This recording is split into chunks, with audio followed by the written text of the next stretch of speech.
ఏపీలో సినీ పరిశ్రమ అభివృద్ధికి త్వరలో సినీ ప్రముఖులు CM Chandrababu, deputy CM Pawan కళ్యాణ్లతో భేటీ అవుతారన్నారు మంత్రి కందుల దుర్గేష్. రాజమండ్రిలో చదువుకున్న ట్రైనింగ్ కాలేజీలో పూర్వ విద్యార్థులు అసోసియేషన్ మంత్రి దుర్గేష్ ను ఘనంగా ఆత్మీయ సత్కారం చేశారు. తన స్కూల్ డేస్ లోనే రాజకీయాలకు బీజం పడిందని దుర్గేష్ అన్నారు.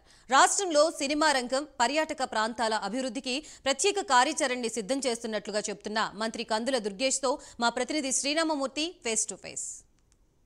రాష్ట్ర టూరిజం, సాంస్కృతిక, సినిమాటోగ్రఫీ మంత్రి కందుల దుర్గేష్ ఇదే స్కూల్లో చదువుకున్న పరిస్థితి. నాడు చదువుకున్న పూర్వ విద్యార్థులతో కలిసి, క్లాస్మేట్స్తో కలిపి ఇక్కడ అదే స్కూల్ని ఈరోజు సందర్శించారు. ఈ స్కూల్లో ఆనాటి జ్ఞాపకాలని గుర్తు చేసుకుంటూ అందరూ ఇప్పటి వరకు అలాంటి అనుభూతులను పంచుకున్నారు. దీని మీద కందుల దుర్గేష్ ఏ విధంగా స్పందించారు, ఈ స్కూల్లో తిరిగినందుకు, ఇక్కడ ఆడినందుకు ఈ అనుభూతులే, ఈ జ్ఞాపకాలే నాకు ఈ మంత్రి పదవి లభించే స్థాయికి వచ్చింది, ఇక్కడే రాజకీయాలు నేర్చుకున్నానని చెప్తున్నారు. చెప్పండి దుర్గేష్ గారు, మీ అనుభూతి ఎట్లా ఉంది? ఇంతమంది మీ మిత్రుల మధ్య, మీ క్లాస్మేట్స్ మధ్య, మీ కాలేజీ మేట్స్ మీద ఎట్లా ఉంది? Government high school for boys training college అనే వాడుకలో అందరూ అంటారు. ఇది ఆ రోజుల్లో ఒక అద్భుతమైనటువంటి పాఠశాల. ఇక్కడ సీట్ రావటం అంటే ఎంట్రన్స్ ఎగ్జామినేషన్ రాసి తెచ్చుకోవాలి. ఇది ఒక ప్రెస్టీజియస్ ఇన్స్టిట్యూషన్. దీనికి సంబంధించినటువంటి పూర్వ విద్యార్థులందరూ సంఘంగా ఏర్పడి ప్రముఖ న్యాయవాది చింతపట్ట ప్రభాకర్ గారి యొక్క ఆధ్వర్యంలో అనేక సేవా కార్యక్రమాలు, విద్యార్థులకు ఉపయోగపడే కార్యక్రమాలు నిర్వహిస్తున్నారు.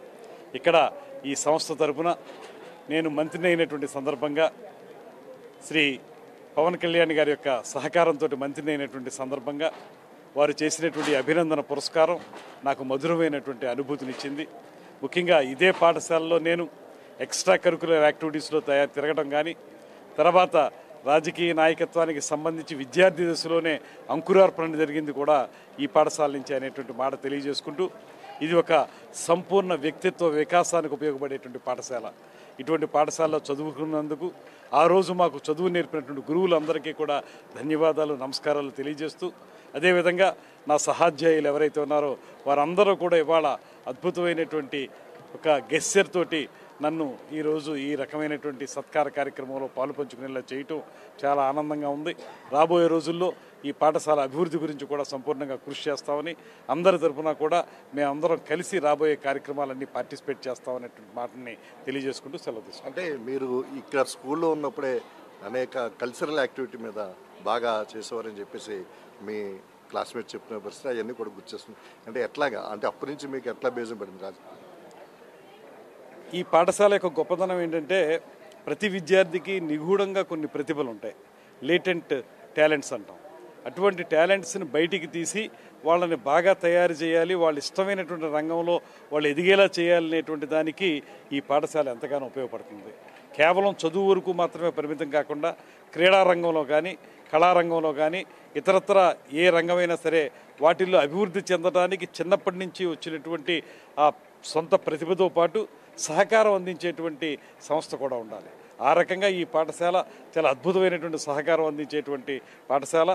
ఇక్కడ పనిచేసినటువంటి ఆనాటి అధ్యాపకులు అందరూ కూడా విద్యార్థుల్ని అన్ని రకాలుగా కూడా తయారు చేయాలనేటువంటి ఆలోచనతో చేసినటువంటి ఫలితమే ఇవాళ మేమందరం కూడా, వారు న్యాయవాది అయినా, మరొకరు డాక్టర్ అయినా, మరొకరు ఐఏఎస్ ఆఫీసర్లైనా, సైంటిస్టులైనా, నేను రాజకీయ నాయకుడినైనా, ఇవన్నీ కూడా ఈ గడ్డమించే మేమందరం కూడా నేర్చుకున్నాం. అవే మా భవిష్యత్తులో మాకు ఉపయోగపడ్డాయి అనేటువంటి మాటని తెలియజేస్తున్నాం. టూరిజంగా ఈ ప్రాంతాన్ని అభివృద్ధి చేసే విషయంలో మీ క్లాస్మేట్స్ కానీ, పెద్దలు కానీ అందరూ కూడా కొన్ని సూచనలు చేశారు. గోదావరి జిల్లాలని ఏ విధంగా టూరిజంగా అభివృద్ధి చేస్తారు? గోదావరి జిల్లాలని పర్యాటక రంగంలో అభివృద్ధి చేయడానికి అనేక కార్యక్రమాలకి ముఖ్యమంత్రి గారి యొక్క నేతృత్వంలో, ఉప ముఖ్యమంత్రి గారి నేతృత్వంలో మేము శ్రీకారం చుట్టడం జరిగింది. అయితే ఇక్కడికి వచ్చిన తర్వాత మిత్రులు చాలామంది ఒక అద్భుతమైనటువంటి కొన్ని విషయాలు చెప్పారు. ఇక్కడ హేవలాక్ బ్రిడ్జ్ విషయంలో కానివ్వండి, బ్రిడ్జి లంక కానీ, పిచ్చుకులంక కానీ, దాంతోపాటు చింతపట్ట ప్రభాకర్ గారు చెప్పినటువంటి ఈ గోల్ఫ్ క్లబ్ల యొక్క ప్రాముఖ్యత.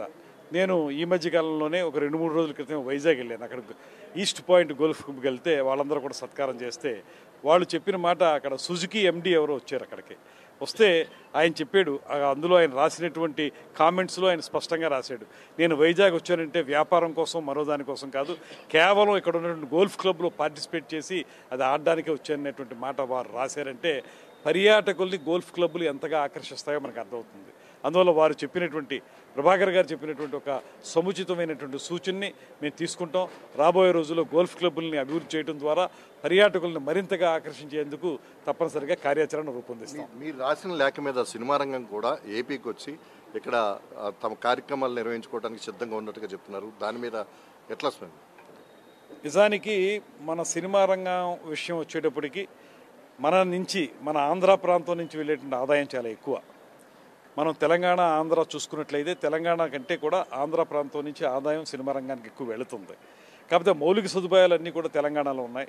షూటింగ్ల వరకు చూసుకుంటే ఇక్కడ ఆంధ్ర ప్రాంతంలో చాలా ఎక్కువ జరుగుతూ ఉన్నాయి.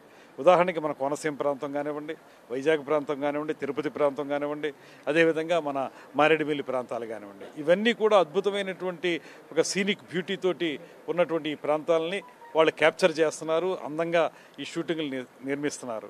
అయితే ఈ సందర్భంగా మేము వారిని కోరింది ఏంటంటే, మీరు షూటింగ్లు ఎక్కువ చేస్తున్నారు, దాని ప్రకారంగానే ఇక్కడ కూడా కొంత మౌలిక సదుపాయాలను ఏర్పాటు చేయడానికి ముందుకు రండి. అవేంటంటే స్టూడియో నిర్మాణం కానివ్వండి, డబ్బింగ్ థియేటర్ నిర్మాణం కానివ్వండి, రికార్డింగ్ థియేటర్ కానివ్వండి, ఎడిటింగ్ రూమ్ కానివ్వండి, ఇలాంటివన్నీ కూడా మీరు ఏర్పాటు చేసుకుంటే ప్రభుత్వం మీకు సహకారం అందిస్తుంది, దానికి ముందుకు రండి అని చెప్పి నేను ఈ మధ్యకాలంలో ఒక లేఖ రాయటం జరిగింది.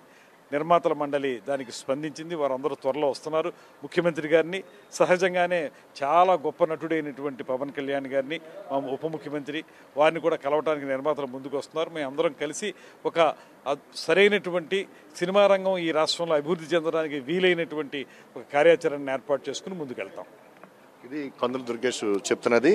రాష్ట్రంలో సినిమా అభివృద్ధికి సంబంధించి చేసాం. సినిమా రంగం ప్రముఖులందరూ కూడా స్పందించారు. త్వరలోనే సీఎం చంద్రబాబు నాయుడు అలాగే డిప్యూటీ సీఎం పవన్ కళ్యాణ్తో కలిసి ఒక కార్యాచరణ సిద్ధం చేయడానికి కూడా సినిమా రంగం తరఫున ప్రణాళిక రూపొందిస్తున్నట్టు చెప్పారు. అదేవిధంగా చూసినట్లయితే చదువుకున్న ఈ ట్రైనింగ్ కాలేజీలో అనేక మంది తనకు చేసిన సూచనలు దృష్టిలో పెట్టుకుని ఇక్కడ పర్యాటక అభివృద్ధి, రాజమండ్రి అభివృద్ధి కూడా ప్రత్యేకంగా చర్యలు తీసుకుంటాను. ఏదైనా సరే ఎవరు ఎదుగుదలకైనా సరే ఏదైనా స్కూల్ డేసే ప్రధానమని, అలాంటి స్కూల్ డేస్లో ఇక్కడ చాలా అనుభూతులు, మధుర జ్ఞాపకాలను ఈరోజు గుర్తు చేసుకున్నామని కూడా దుర్గేష్ చెప్తున్నది.